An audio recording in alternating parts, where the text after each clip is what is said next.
Hello everyone, this is Deborah Richardson, and today I am putting the AP in Happy where accounts payable teams are empowered to protect the vendor master file from fraud. This podcast will give a voice to accounts payable team members by talking about the growing reality of cyber attacks in their world and which vendor setup and vendor management techniques they can apply to protect the vendor master file from fraud. Visit the Vendor Process Training Center to enroll in your choice of 55 plus training sessions that will help you and your team avoid fraud, compliance fines, and bad vendor data. Or just sign up to get access to vendor process FAQs and to attend weekly drop-in live Q&A sessions. Visit training.deborahrrichardson.com today. The link will be in the show notes. Are there any differences between onboarding vendors that are companies versus onboarding vendors that are individuals? And this is going to be a two-parter, so stick around to hear next week's. Keep listening.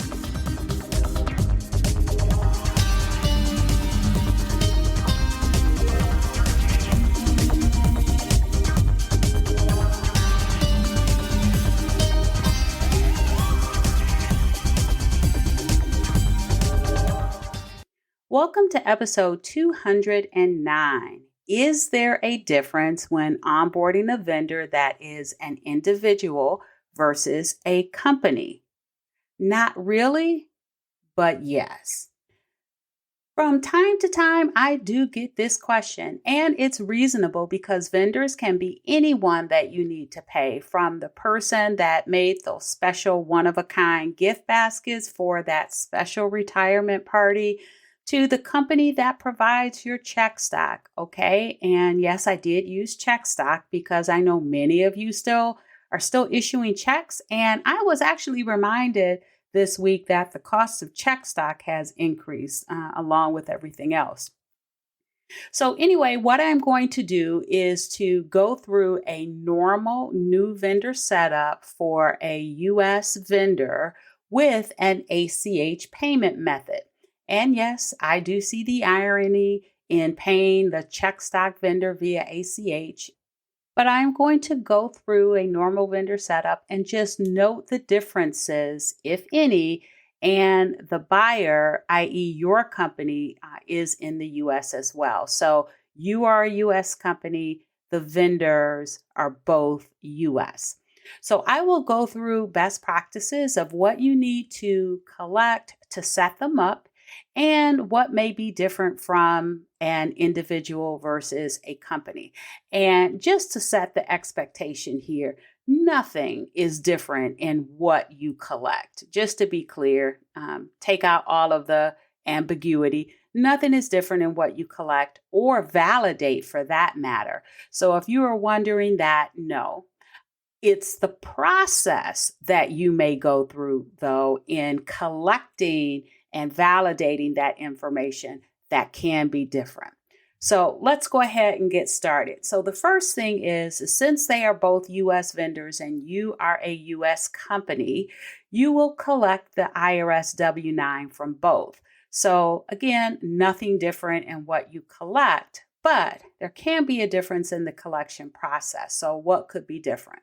So first of all, the company probably already has the most recent version, October 2018, completed.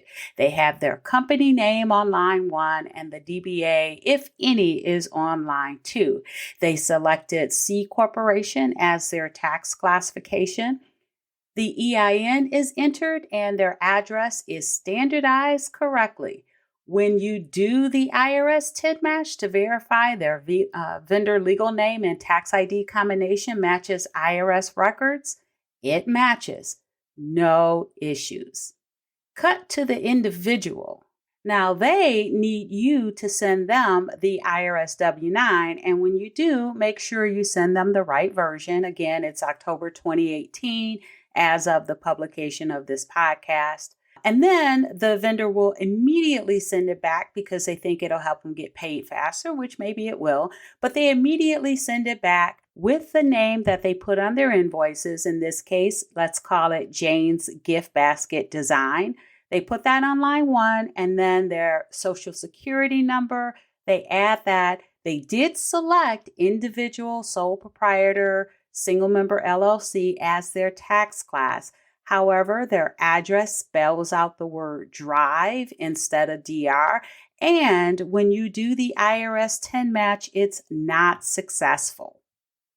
So you send it back, and 4 days later, because Jane doesn't know what she did wrong, won't read the directions, she has contacted the internal team member that asked her for the gift baskets in the first place, and she tells them that AP is giving her a hard time. Now, the internal team member has turned around and reached out to AP. They reached out to you to tell you that you don't need the IRS W-9 in the first place because the invoice is only $599.95.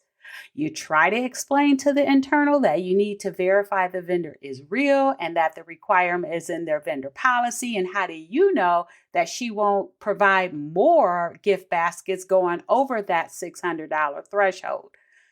But you finally go back and forth with the vendor directly because the internal team member was just causing too many problems. And you finally get the correct W-9 with her first name and last name on line 1 and her DBA, the name that she has on the invoices, on line 2. You redo the 10 match and it is successful. By the way, that's about 2 weeks later. So they both get a W-9. However, the individual will most likely have the first and last name on line 1, whereas the company will have their company name on line 2. And I say most likely, but if an individual selects the first tax class of individual, sole proprietor, single member LLC, the IRS instructions are for them to put their first name and last name on line 1, and hardly anyone ever reads that, but that is the IRS instruction. So their first name, last name, line 1 for an individual, whereas the company will have their company name on line 1.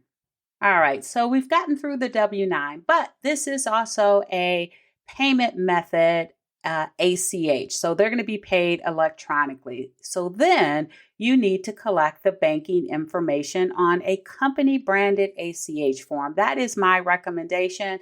And I talk about why in a really quick episode, and it's episode 116. So be sure to check that out if you're interested. But you collect banking on a company branded ACH form. Now here, the individual probably won't have any issues completing. However, when you validate the bank branch details, which you should always do, you find out that the routing number is no longer valid. And why is that routing number no longer valid? Because her bank merged with another bank last year, and that created a totally new routing number. And while she was aware that that was going on, she never bothered to get new checks because her account number didn't change. And who writes checks anyway, right? But that check is what she used to get the routing number for your company branded ACH form that you asked for because it was a quick thing to grab from wherever she had it near her desk.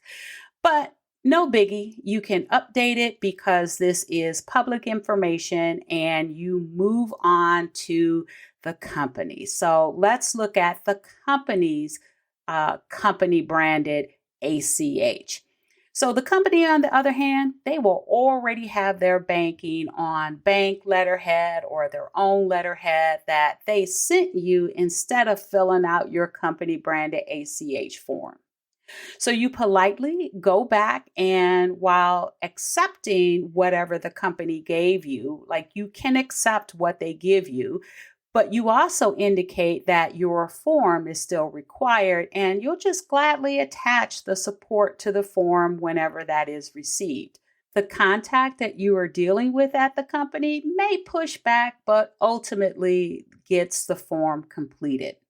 You do the validation of the routing number, but you find out that the routing number they gave you is for wires versus ACH.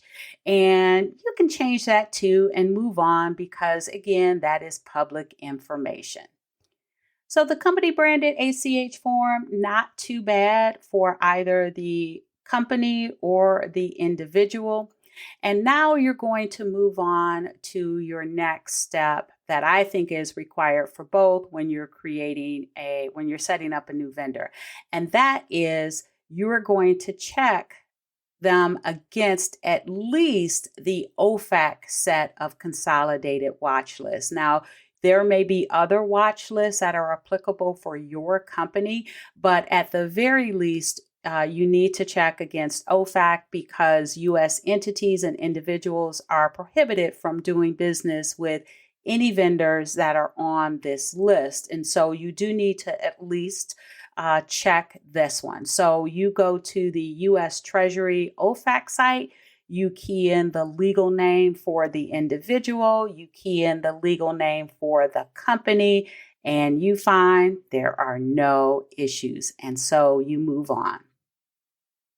Now, next, you want to validate and standardize their addresses to make sure that whatever you mail them, right, and 1099 season is fast approaching as of the publication of this podcast, you want to make sure that whatever you mail them will not come back to you. So you want to enter in valid and standardized addresses. And standardizing your addresses is also good for eliminating duplicates because if everyone is putting in the addresses based on the proper USPS standardization, and that's the United States Postal Service, then it's easy to find duplicates.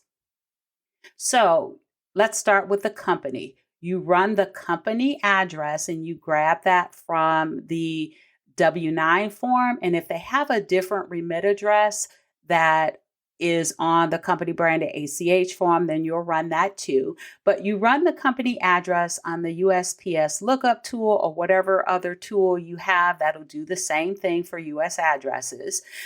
It's valid, and even the +4 on the zip code was on the W-9. And it matched as well. All right, but now we go over to the individual where the address was valid, but now you have to make sure that you key in the address correctly versus what was given on the W-9 and or the company branded ACH form.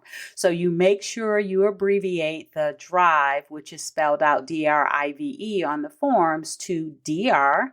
And you also add the +4 on the zip code because that you did not receive.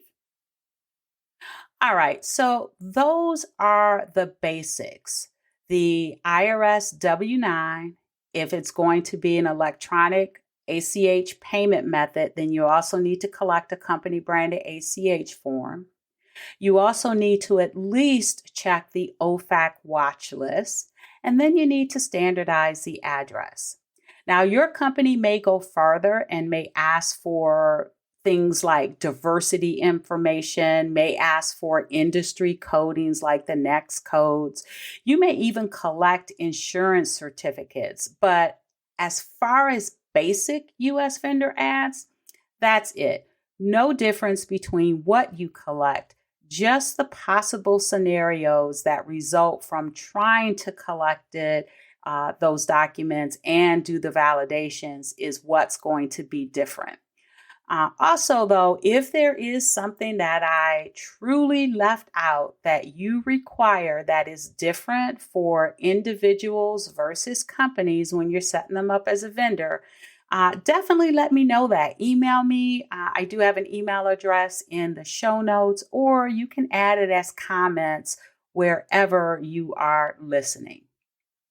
All right, so that ends it for this week, but this is a two-parter. So next week, I am going to do the same thing, but I am going to use non-US vendors. So you're still going to be a US buyer, but the vendors are going to be non-US vendors, company versus individual. And I have to tell you, AP won't look as put together with the non-US. So just saying.